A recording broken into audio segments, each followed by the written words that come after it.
देखिए, एक तरफ कॉकरोच पार्टी के प्रोटेस्ट को हाईजैक करने की होड़ लगी। छात्रों का असली मुद्दा अब इस पॉलिटिक्स की भेंट चढ़ रहा है। राहुल गांधी, अखिलेश यादव और केजरीवाल भिड़े हुए हैं। दूसरी तरफ आप यह भी देखिए कि पेपर लीक के मुद्दे पर आज पीएम मोदी का भी बयान आ गया और इससे धर्मेंद्र प्रधान को लेकर पिक्चर भी काफी हद तक क्लियर हो गई। आज इसके बारे में आपको बताऊंगा, यह भी दिखाऊंगा कि कॉकरोच पार्टी के साथ तो इंडी वालों ने ही खेल कर दिया, लेकिन खुद कॉकरोच पार्टी के अंदर क्या खेल हुआ। यह सवाल क्यों उठने लगे कि यहां छात्र लाठी खाते रहे और कॉकरोच पार्टी के नेता बर्गर खा रहे थे। कॉकरोच पार्टी की धरने वाली जगह जंतर मंतर पर आज क्या हुआ है। कॉकरोच पार्टी के साथ ऐसा क्या हुआ कि इस्तीफा आने लगा। कल से पुलिस पिटाई का जो नैरेटिव चल रहा है उसका पूरा सच क्या है। कैसे एक पूरा कैंपेन चल रहा है सोशल मीडिया पर, इस वक्त उसकी कलई भी खोलूंगा, लेकिन पहले एक झलक देखिए।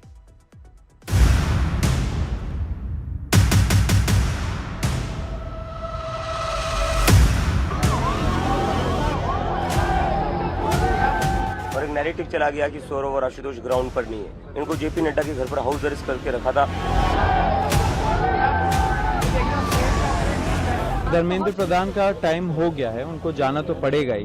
अब पॉइंट है कि कब जाएंगे।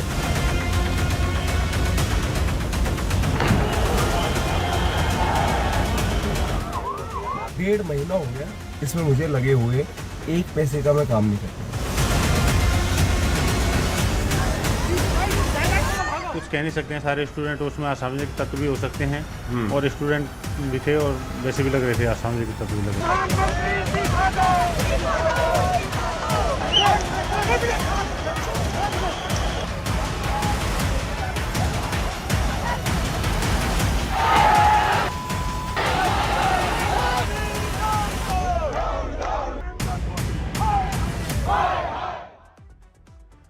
पेपर लीक के मुद्दे पर इंडी गठबंधन वाले अपनी राजनीति कर रहे हैं और पीएम मोदी को घेर रहे हैं, लेकिन आज प्रधानमंत्री नरेंद्र मोदी ने भी क्लियर कट अपनी बात कही। पीएम मोदी ने आज एनडीए सांसदों की बैठक के दौरान कहा कि पेपर लीक बहुत गंभीर मामला है और इसके दोषियों को कड़ी से कड़ी सजा मिलनी चाहिए। पीएम ने कहा कि जब पेपर लीक की खबर आई तो सरकार ने तुरंत कार्रवाई की।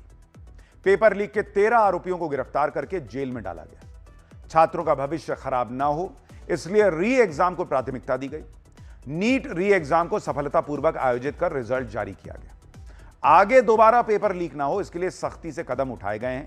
पेपर लीक के दोषियों को सख्त से सख्त सजा कैसे मिले, इसके लिए टॉप क्लास के वकील लगाएंगे ताकि पेपर लीक जैसा पाप करने वालों को सख्त सजा मिल सके। पेपर लीक किसी एक राज्य का मामला नहीं है, बल्कि पूरे देश का विषय है। जिन जिन राज्यों में जो पेपर लीक हुए हैं उनको सजा दिलाने के लिए सब एकजुट हों। पेपर लीक कोई दलगत राजनीति का विषय नहीं है, यह देश का विषय है। युवाओं के भविष्य के साथ खिलवाड़ ना हो इसके लिए कड़ी सजा दिलाएं। फूल प्रूफ सिस्टम में सब मिलकर काम करें। यानी प्रधानमंत्री नरेंद्र मोदी ने साफ कर दिया कि पेपर लीक करने वालों को बख्शा नहीं जाएगा और छात्रों की जो टेंशन है उसको ध्यान में रखते हुए कदम उठाए जा रहे हैं। वो ये कह रहे हैं कि अकेले सिर्फ सेंटर में नहीं हो रहा है, राज्यों में भी पेपर लीक का मसला है, आइए मिलकर इसको सॉल्व करते हैं। वहीं दूसरी तरफ आज केंद्रीय स्वास्थ्य मंत्री जेपी नड्डा ने घायल प्रदर्शनकारियों से मुलाकात की। सूत्रों के मुताबिक जेपी नड्डा ने राम मनोहर लोहिया हॉस्पिटल में घायल छात्रों से मुलाकात की। सरकार घायल प्रदर्शनकारियों के इलाज के लिए सभी सुविधाएं मुहैया करवा रही है। सूत्र बता रहे हैं कि प्रदर्शनकारियों को सरकार की तरफ से यह भरोसा दिया गया है कि जो मांग उन्होंने उठाई है उसे उचित फोरम में रखा जाएगा। आप यह भी देखिए कि एक तरफ सरकार यह जता रही है, यह दिखा रही है कि वो किसी बात पर अड़ी नहीं है, सबसे बात कर रही है, पीड़ितों से मिल रही है। लेकिन जो लोग ये कह रहे थे कि जंतर मंतर से संसद मार्च के लिए आज आए हजारों छात्रों के साथ जो कल हुआ वैसा कभी नहीं देखा गया और यह भारत में पहली बार हुआ है। राहुल गांधी बोल रहे थे कि भाई ये पहली बार हुआ है इस देश में ऐसा। ये लोग भूल गए कि यूपीए के जमाने में बाबा रामदेव के आंदोलन के साथ क्या हुआ। रातों रात लाठियां चली थी बॉस।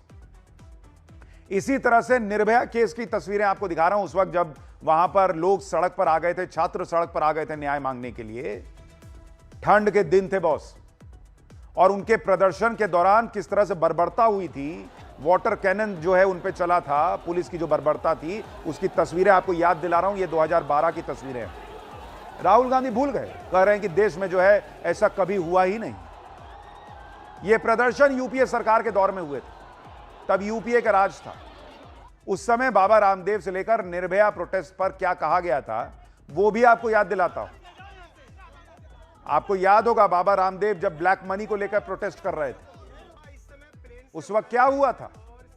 रात में पुलिस घुसी थी और इस तरह से वहां हड़कंप मच गया था, ऐसा वहां पर जो है एक्शन हुआ था कि स्वामी रामदेव जो है वहां से और उनके समर्थक जो है वो सब वहां से एक तरीके से खदेड़ दिए गए। तो जो लोग खुद लाठीचार्ज और वाटर कैनन चलाना और इस तरह की चीजें कर चुके हों, वो राहुल गांधी कह रहे हैं कि जैसे नरेंद्र मोदी ने आकर जो है वो ये नया शुरू कर दिया है कि छात्रों को पीटो, लाठी चलाओ और ये कर दो। आज सरकार पर संवेदनहीन होने का आरोप लगा रही कांग्रेस के नेता तब कैसे कैसे बयान दिया करते थे वो भी आपको याद दिलाता हूं। 2011 में बाबा रामदेव के आंदोलन पर लाठीचार्ज पर तब के पीएम मनमोहन सिंह ने कहा था कि यह दुखद है, लेकिन ईमानदारी से कहूं तो कोई विकल्प नहीं था। वाह बॉस, आप रात में एक प्रदर्शन पर लाठी चलवा दीजिए और कहिए कि कोई विकल्प नहीं बचा था। इसी तरह से साल 2012 में निर्भया प्रोटेस्ट पर तब के गृह मंत्री सुशील कुमार शिंदे ने कहा था कि गृह मंत्री को इंडिया गेट जाकर प्रदर्शनकारियों से बात करने के लिए कहना बहुत आसान है। गृह मंत्री को वहां क्यों जाना चाहिए? कल को माओवादी हथियार लेकर वहां प्रदर्शन करने आएंगे, सरकार को कहीं जाने की क्या जरूरत है? इसी तरह से साल 2011 में अन्ना आंदोलन पर कांग्रेस नेता मनीष तिवारी ने कहा था कि अन्ना हजारे सिर से पांव तक भ्रष्टाचार में डूबे हुए। हालांकि बाद में मनीष तिवारी को इस बयान के लिए माफी मांगनी पड़ी थी। बाबा रामदेव के आंदोलन पर कांग्रेस नेता दिग्विजय सिंह ने रामदेव को गुंडा बताया था और कहा था कि उनके साथ जो व्यवहार हुआ वो उचित हुआ है कह रहे थे ये लोग।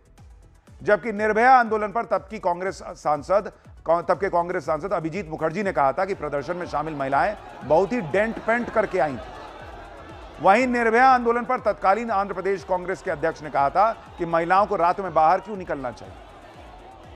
जिनका खुद का इतिहास ऐसा है, आज वो कह रहे हैं कि छात्रों पर इस देश में अत्याचार हो रहा है। सही बात है, जो जेन्युइन छात्र थे और जिनको पुलिस ने पीटा उसको लेकर सवाल है, लेकिन उसके अलावा भी बहुत कुछ हुआ है जो अभी आगे दिखाऊंगा। इंडी गठबंधन वाले और कांग्रेस पीएम मोदी के खिलाफ माहौल बना रहे हैं, लेकिन कांग्रेस शासित राज्यों में छात्रों के मुद्दे पर क्या हो रहा है वो भी देखिए। यह तस्वीर हैदराबाद की है, जहां नीट पेपर लीक को लेकर स्टूडेंट फेडरेशन ऑफ इंडिया से जुड़े सदस्य प्रदर्शन कर रहे थे। जंतर मंतर पर हो रहे प्रदर्शन के समर्थन में एसएफआई से जुड़े लोग 24 घंटे की भूख हड़ताल पर बैठे थे, लेकिन पुलिस ने उन्हें वहां से जबरन हटा दिया।